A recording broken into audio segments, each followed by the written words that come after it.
नमस्कार। मैं हूं मदन राज और आप देख रहे हैं राज तक न्यूज। हमारे साथ पटना से जुड़ चुके हैं प्रोफेसर फिरोज अहमद मंसूरी साहब हैं। बता दूं कि पासमानदा समाज के संयोजक हैं। तो हम बात करेंगे कि जो नया कानून आया है, और सबसे बड़ी बात है कि फिरोज साहब स्वयं नीतीश कुमार के समर्थक हैं और उनकी पार्टी में काफी बगावत हुआ था, खास करके मुस्लिम समाज को लेकर।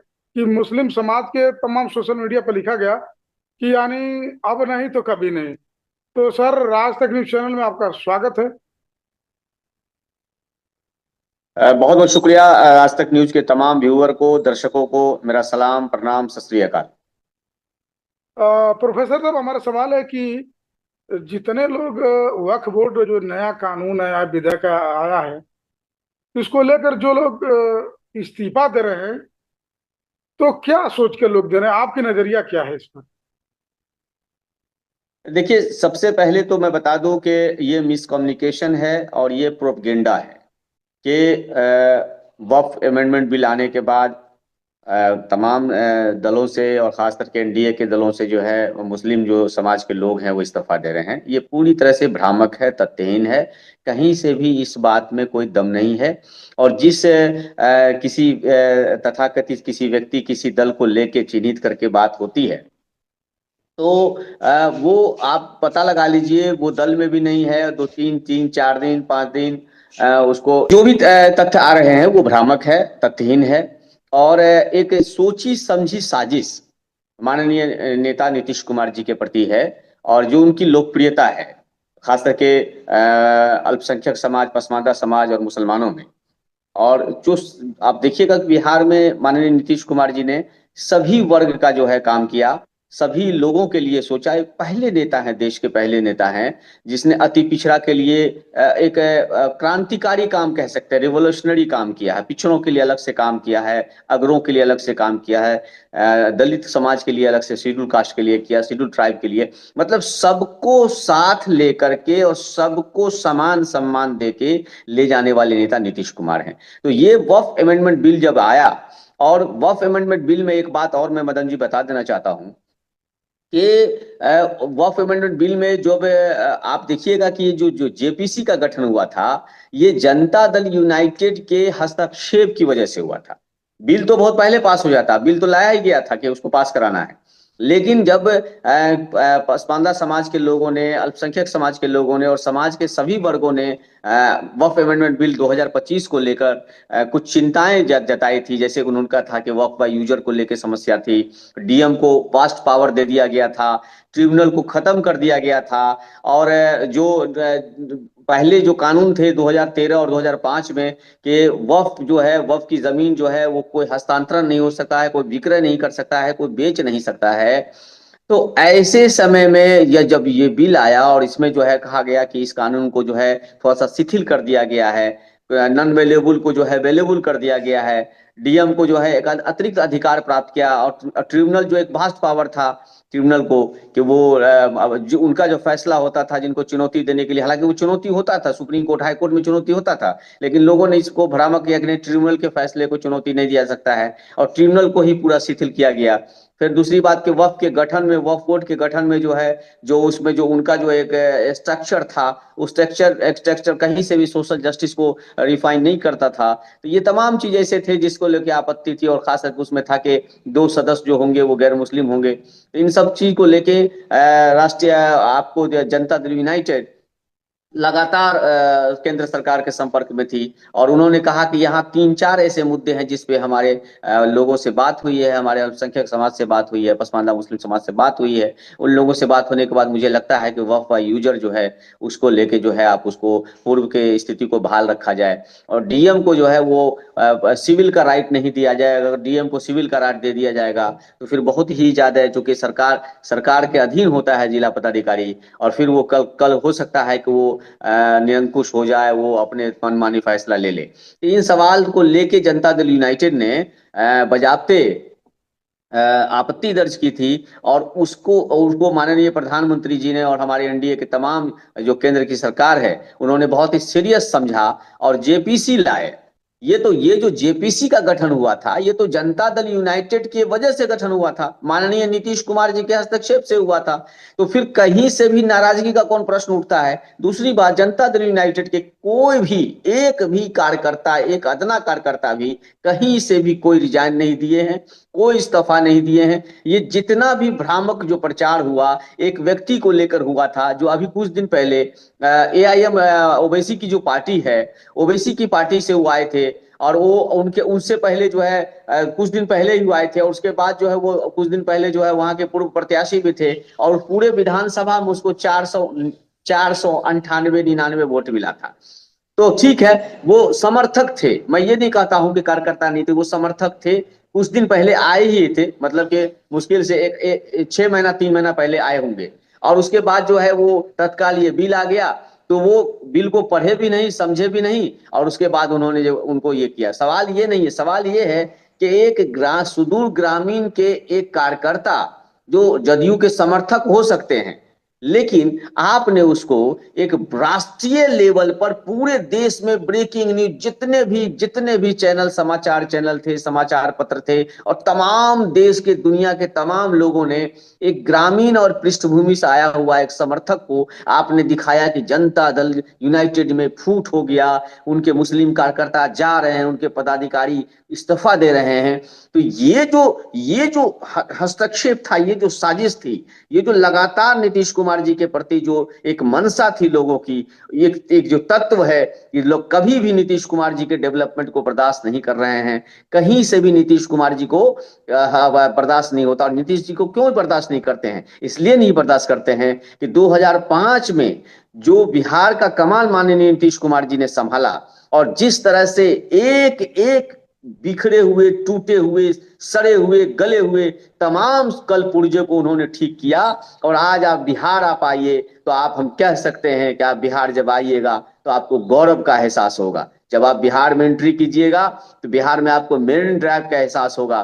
बिहार में जब आप फ्लाईओवर देखिएगा, इंफ्रास्ट्रक्चर देखिएगा, डेवलपमेंट देखिएगा, बिहार के स्कूल को देखिएगा, तो आपको नाज होगा कि हाँ, ये इनको गवर्नमेंट कहते हैं। बिहार की सड़कें देखिए आप, बिहार ठीक के है। ग्रामीण सड़क जो पटना तक आई, वो तमाम डेवलपमेंट को आप जब देखिएगा तब आपको लगा। तो ये सबसे डर के विपक्ष ने क्या किया, एक प्रोपगेंडा खड़ा किया, और कहते हैं ना कि मेरी कश्ती कहाँ डूबी, दम था, तो वही सेम हाल हुआ है, मुझे अपनों ने लूटा, ये वाला भी स्थिति है कि अच्छा खासा एक प्रोपगेंडा उठा के उन्होंने कर दिया, और उसके बाद जो है ये बदनाम करने की सारी। इसलिए मैं फिर आपको कहता हूं, मैं खंडन करता हूं, जनता दल यूनाइटेड का कोई कार्यकर्ता, कोई पदाधिकारी, इवन के प्रखंड स्तर का पदाधिकारी, पंचायत स्तर का पदाधिकारी और वार्ड स्तर का पदाधिकारी भी हम लोग से कहीं से अलग नहीं है। और आज वक्फ अमेंडमेंट बिल जो है वो पूरी तरह से मजबूती से जनता दल ने समर्थन दिया, और जो 3 आपत्ति जो था, डीएम को पावर का, सिविल का पावर का, उसको ब्रेक किया गया।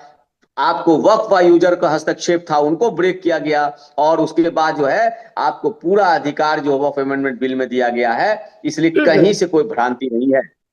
ठीक है प्रोफेसर साहब, आप नाम लिए ओवैसी साहब का, तो अभी मान लीजिए बैरिस्टर हैं, लंदन से पढ़ कर आए हैं, तो फिर वो क्यों विरोध कर रहे हैं? वो फाड़ दिए, यहाँ तक कि संसद भवन में फाड़ दिए कानून को, बोले नहीं मानता हूं मैं। और आप भी एक मुस्लिम सभा से हैं, प्रोफेसर हैं, आप बोलना किसी में कोई नुकसान नहीं, तो उनको क्यों नुकसान दिखाई दे रहा है? नहीं, उनको नुकसान दिखाने के पीछे एक वजह है। उनके नुकसान की वजह जो है वो ये वजह है कि आप जानते हैं कि इस देश में वक्फ वक्फ जो है, वक्फ जो है, वो दान जो है, जो अल्लाह का दान है, वो गरीबों के लिए था।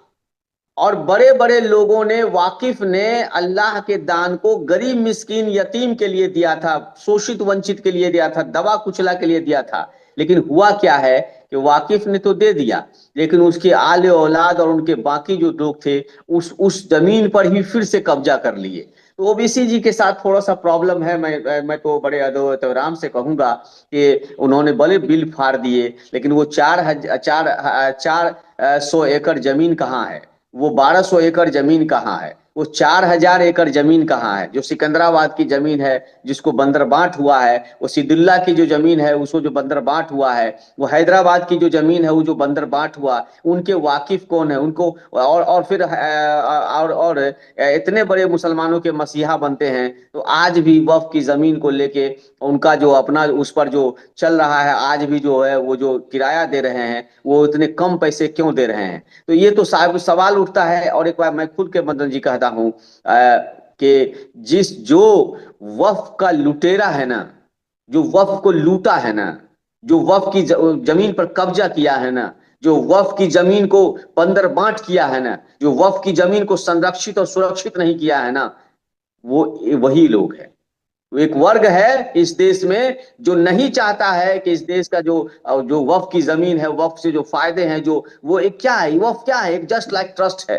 वक्फ जो है दान है, एक एक चैरिटेबल चीज है। आपको किस लिए वक्फ किया गया था? अरे आपको कहा गया था कि बेहतरीन विश्वविद्यालय बनाना, अच्छे कॉलेजेस बनाना, स्कूल बनाना, मदरसे बनाना, मकतब बनाना, और तमाम तरह के गरीबों के लोक कल्याणकारी में जितने भी फायदे हैं उसके लिए बनाना। लेकिन क्या हुआ? इन लोगों ने उन तमाम चीज को धत्ता बता के वहां पे मॉल स्थापित कर लिए, मार्केट स्थापित कर लिए, बड़े बड़े शोरूम स्थापित कर लिए, उनका किराया वसूलना शुरू किए। और अगर ये इंसाफ तब होता, अगर माना जाता कि आप अल्लाह के कानून को मानते हैं, ये तब मानते जब आप जो है कम से कम उस गरीब का दिया हुआ, कम से कम नहीं कुछ देते तो एक दुकान ही दे देते, दुकान नहीं लगाने देते तो दुकान के आगे जो है कम से कम रेरी लगाने देते। लेकिन आपने वो भी नहीं किया, और गरीब की जमीन को, पसमानदा की जमीन को, उसको धक्के मार के बाहर निकाल दिया। और आप धनाढ़ लोग जो है, जो मजबूत लोग थे, जिसको आप अशराफ कहते हैं, इन लोगों ने कब्जा किया। चूंकि मदन जी आप जानते हैं कि मुसलमानों में सच्चर कमेटी ने 3 कैटेगरी बनाया है। पहली कैटेगरी अशराफ का है, दूसरा कैटेगरी जो है अजलाफ का है, और तीसरा कैटेगरी जो है वो अर्जाल का है। ये जो दलित मुसलमान है, ये जो पसमानदा मुसलमान है, ये अर्जाल कम्युनिटी के लोग हैं, उनके लिए ये दान था। लेकिन दान, जो दान हमारे लिए था, और माल ये खा गया, हिस्सा ये खा गया, चाहे वो किराए के नाम पर हो, चाहे और इसके साथ बंदर बांट करके भूमाफियाओं से कब्जा दिलवाया। तो टोटल ये भूमाफिया लोग हैं जो विरोध कर रहे हैं ना। मैं सीधा सीधा जानता हूं कि इनको लगता है कि मेरी जमीन छीन जाएगी, अब सरकार जो है जमीन नकेल कस लेगा। चूंकि आप सरकार का जो कानून आया है वो सख्त कानून है।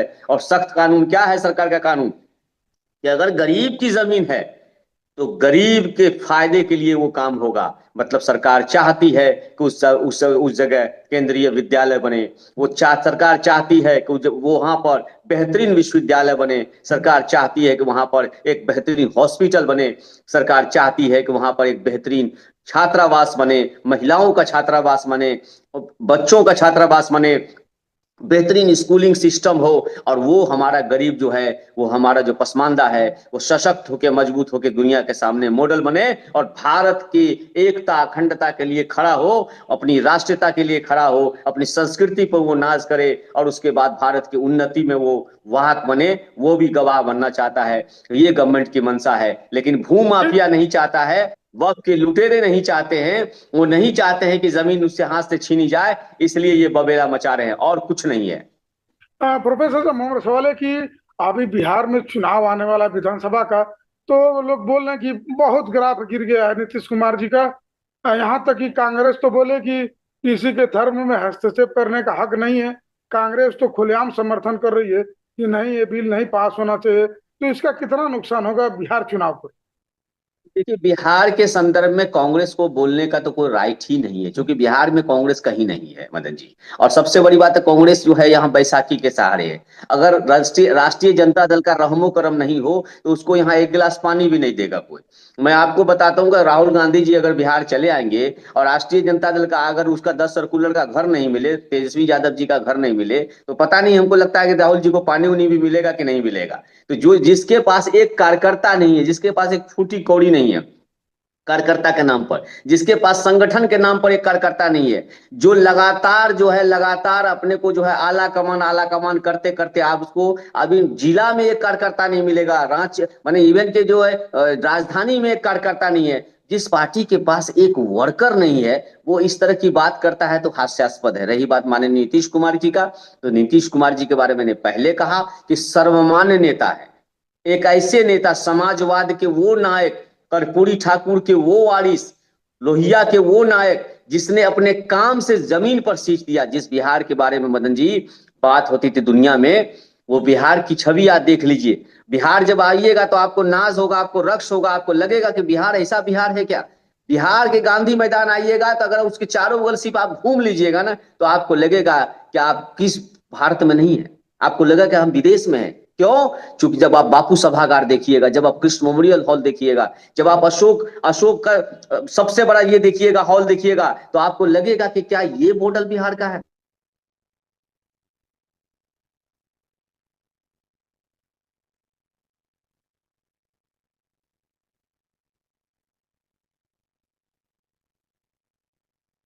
और ज्यादा विकास, इतनी ज्यादा उन्नति, ये हमारे बिहार का है। और सिर्फ ये मैं इंफ्रास्ट्रक्चर की बात कर रहा हूँ, बिल्डिंग की बात कर रहा हूँ। आप हमारे विद्यालय में आ जाइए, हमारा जो ड्रॉप रेट है वो बहुत ही कम हो गया है। हमारा जो डेवलपमेंट है, हमारा जो एजुकेशन का डेवलपमेंट है वो टॉप क्लास का एजुकेशन है। आज हम पूरे देश को आईएएस आईपीएस सप्लाई करते हैं, आपको पता होना चाहिए। और पूरे देश को हम संभाले हुए बिहार की ये उन्नति और ये जो बिहार का अस्मिता, बिहार की जो राष्ट्रीयता, बिहार की जो पहचान है, इसके पीछे माननीय नीतीश कुमार जी हैं। नीतीश ठीक है। कुमार जी ने एक एक कदम भी बिहार की बेटियों पर नीतीश कुमार ने काम किया है, बिहार की महिलाओं पर नीतीश कुमार जी ने काम नहीं किया है, बिहार के युवाओं पर नीतीश कुमार की आज बिहार, मदन जी मैं बता देता हूं, बिहार में रोजगार का मतलब नीतीश कुमार है। जिस बेरोजगारी से पूरा देश ग्रसित है, तंग तबाह है, आज भारत का सबसे ज्यादा सरकारी नौकरी देने वाला अगर कोई स्टेट है तो वो बिहार है। आप डेटा जाके देख लीजिएगा। अभी हाल फिलहाल में हम लोगों ने असिस्टेंट प्रोफेसर की बहाली की है, अच्छी खासी बहाली की है। पूरे देश के स्कॉलर, इंटेलेक्चुअल को, तमाम स्कॉलर को चुन चुन करके हम बिहार में नौकरी दे रहे हैं। आप आइए हमारे बिहार में, आपको टीचर की बहाली हो रही है। टीआर 1 में हमने लाखों बहाली किया, टीआर 2 में हमने लाखों बहाली किया, टीआर 3 का रिजल्ट आ गया है, नियुक्ति हम लोग देने जा रहे हैं। अभी आप जीविका में आ जाइए, अगर आप पुलिस में आ जाइए तो बिहार भारत का सबसे ज्यादा महिला पुलिस देने वाला राज्य है। ये क्या गर्व की बात नहीं है? नारी सशक्तिकरण के मामले में, पुरुष के, युवाओं के मामले में, यूथ के मामले में, वृद्धों के मामले और मिडिल क्लास के सशक्तिकरण के मामले में बिहार जो है आज की डेट में देश के सामने नजीर पेश हो गया है। कृषि के क्षेत्र में हम अब उन्नति कर गए हैं। इसलिए नीतीश कुमार का मतलब आज के मतलब समाजवाद है। नीतीश कुमार, लोहिया ने जो सपना देखा था, कर्पूरी ने जो सपना देखा था, हमारे पुरखों ने जो सपना देखा था, नीतीश कुमार जी उसको जमीन पर ला के दिए। नीतीश कुमार जी का काम कथनी वाला नहीं है, करनी वाला है। अगर अगर किसी ने कहा था कि मैं उर्दू दरोगा की बहाली करूंगा, तो नीतीश कुमार जी ने उर्दू नहीं कहा, हिंदी नहीं कहा, दरोगा की बहाली कर दी। और वो उसमें सभी भाषा के लोग थे, सभी धर्म के लोग थे। और सबसे बड़ी बात है कि अगर राजनीति करते हैं तो राजनीति में पहली पंक्ति को तो सब देखता है, ऊंचे और बड़े बड़े लोगों को तो सब देखता है। नीतीश कुमार जी ने सबसे वंचित, जो अंतिम बैक बेंचर है, उनकी खबर ली। नीतीश कुमार जी ने शोषित को खबर लिया। अति पिछड़ा समाज आज बिहार में सबसे ज्यादा अपने को सुरक्षित महसूस करता है, रोजगार को लेकर और तमाम विषयों को लेकर। राजनीति सामाजिक रूप से सशक्त किया गया, आर्थिक रूप से सशक्त किया गया। और जब मैं अति पिछड़ा की बात करता हूं तो अति प्रोफेसर साहब पिछड़ा आखिरी मुसलमान सवाल। भी आता है, जिसे पसमानदा मुसलमान ठीक कहते है हैं। आज प्रोफेसर। पसमानदा मुसलमान, खास करके अल्पसंख्यक को लेके नीतीश कुमार जी ने वो काम किया है जो भारत के इतिहास में किसी राज्य ने काम नहीं किया। इसलिए मैं कह सकता हूं कि नीतीश कुमार जो है आज बिहार की सबसे बड़ी पहचान है। नीतीश कुमार पर पूरा बिहार नाज करता है। और भाई आपको ठीक है। फिर कहता हूं कि अगले विधानसभा चुनाव में, नवंबर में चुनाव होने जा रहा है, जनता दल यूनाइटेड बिहार की सबसे बड़ी पार्टी बन के उभरेगी। और जितना भी विरोधी इसके बारे में जितना लांछन लगा दे, ग्राफ लगा दे, क्या लगा दे, जो कुछ कर दे, कुछ होने वाला नहीं है। क्योंकि इस बार ठीक है। पसमानदा मुसलमान जो 85% है, नीतीश कुमार जी के साथ पूरी चट्टानी एकता के साथ खड़ा है। हम लोग मजबूती से डटे हुए हैं। आखिरी सवाल प्रोफेसर साहब की, जो वाराणसी में कल घटना हुई बनारस वाले मिश्रा, हरीश मिश्रा जी के साथ, जो कल धरना प्रदर्शन भी था सपा सांसद के घर आगरा पर, तो उनके साथ जो घटना है इस पर आप क्या कहेंगे? देखिए हम गांधी के देश के मानने वाले लोग, हम लोग गांधीवादी लोग हैं। और राजनीति में कभी भी हिंसा का सहारा नहीं लेना चाहिए। ठीक है, हम लोग अलग अलग दल के लोग होते हैं, लेकिन इसका मतलब ये नहीं है कि एक दूसरे पर जो है जानलेवा हमला करें। देखिए, इस देश में राजनीति के लिए भी डेमोक्रेसी है। हर हर आदमी डेमोक्रेसी को मजबूत करता है, और इस देश में संविधान है। कभी भी संविधान हाथ में नहीं लेना चाहिए, कानून हाथ में नहीं लेना चाहिए। और जो भी हुआ है वो दुर्भाग्यपूर्ण घटना है, उसके पीछे जांच होनी चाहिए कैसी क्यों हुई। और ये सिर्फ मैं बनारस वाले मिश्रा जी के लिए ही नहीं कह रहा हूं, मैं ये मुंबई वाले शर्मा जी के लिए भी कह रहा हूं, मैं जो है किशोर जी के लिए भी कह रहा हूं, और मैं जो है सुभान जी के लिए भी कह रहा हूं कि कभी भी कानून हाथ में नहीं लेने चाहिए। अगर आपको किसी वजह से नाराजगी है, आपत्ति है, डेमोक्रेसी में अपनी बात को कहने का तरीका है, आप उस मंच पर आके अपनी बात को कहिए, लेकिन कानून हाथ में लाइए। ये बिल्कुल शर्मनाक है, ये निंदनीय है। और जिस तरह से लगातार मिश्रा जी मुखर थे उत्तर प्रदेश में, जिस तरह से लगातार वो अपनी बात को रख रहे थे, ठीक है, पक्ष विपक्ष अपनी अपनी जगह बात है, हम विरोधी, हम पक्ष के हैं, हम विरोध करेंगे आपका पक्ष, लेकिन ये डेमोक्रेसी है भाई, इस देश में लोकतंत्र है। ये अफगानिस्तान, ये काबुल, अब ये कोई पाकिस्तान नहीं है, ये नारकी नहीं है। यहाँ पर हमारे देश की डेमोक्रेसी में ये बिल्कुल शर्मनाक है, निंदनीय है, ये अच्छी बात नहीं है। और कहीं से भी अब मैं उत्तर प्रदेश की सरकार से, योगी सरकार से बिल्कुल मैं कहूंगा कि आपसे मैं मांग करूंगा आपके माध्यम से कि अविलंब जो है दोषी को गिरफ्तार किया जाए। पहले जांच ले क्या मामला था नहीं था, और दोषी को अविलंब गिरफ्तार होनी चाहिए। ये बिल्कुल निंदनीय और शर्मनाक है। डेमोक्रेसी में तो कम से कम ये इतनी इतनी बुरी स्थिति राजनीति में नहीं आनी चाहिए कि हम आपको जो है आप जान मार दें, हम आपको मार दें, आप हमको मार दें। ये डेमोक्रेसी नहीं है, ये एनार्की। प्रोफेसर जी, राज तक न्यूज चैनल को समय दिए बहुत बहुत धन्यवाद। जी, आपको भी बहुत बहुत धन्यवाद।